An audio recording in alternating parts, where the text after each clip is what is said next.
Shalom buat kita semuanya. Hari ini saya akan menyampaikan satu firman Tuhan tentang tali takum. Setiap kita dalam hidup pasti pernah mengalami proses hidup yang membuat kita berada dalam tekanan, kita berada dalam intimidasi, dan membuat iman kita semakin mundur. Ada yang imannya sudah mati, sudah hilang pengharapan di dalam Tuhan.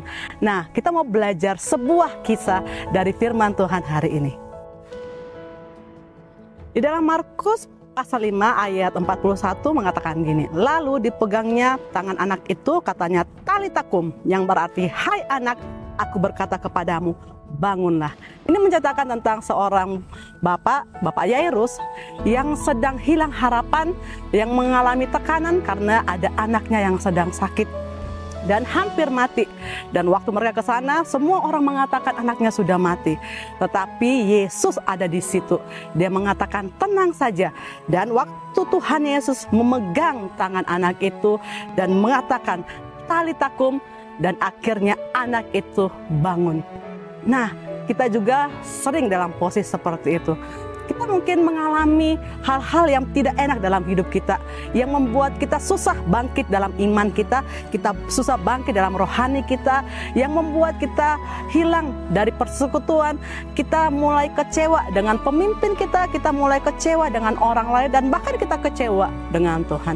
Tapi siang ini saya mau ingatkan buat kita, seperti kata Tuhan, tali takum, ini adalah ajakan dan perintah Tuhan buat kita.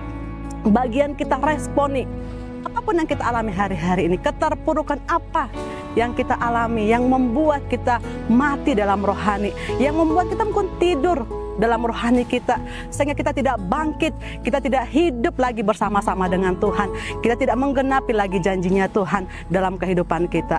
Mari yuk semuanya, tali takum, bangkitlah dari semua hal yang menghalangi kita untuk mengikut Tuhan.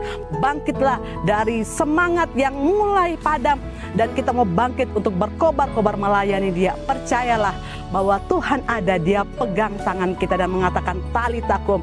Tuhan juga mengatakan di Amsal 24 ayat 16, sebab 7 kali orang benar jatuh namun ia bangun kembali, tetapi orang fasik akan roboh dalam bencana. Waktu kita mengalami kemunduran rohani, mungkin kita mengalami kematian rohani, firman Tuhan mengingatkan kita, jangan terlena dengan kematian rohani, jangan terlena dengan hal-hal yang kita alami hari-hari ini, tetapi kita bangkit, kita menjadi pemenang dalam hidup kita. Tali takum itu menjadi bagian kita, kebangkitan rohani menjadi bagian kita, dan terobosan rohani menjadi bagian dalam hidup kita.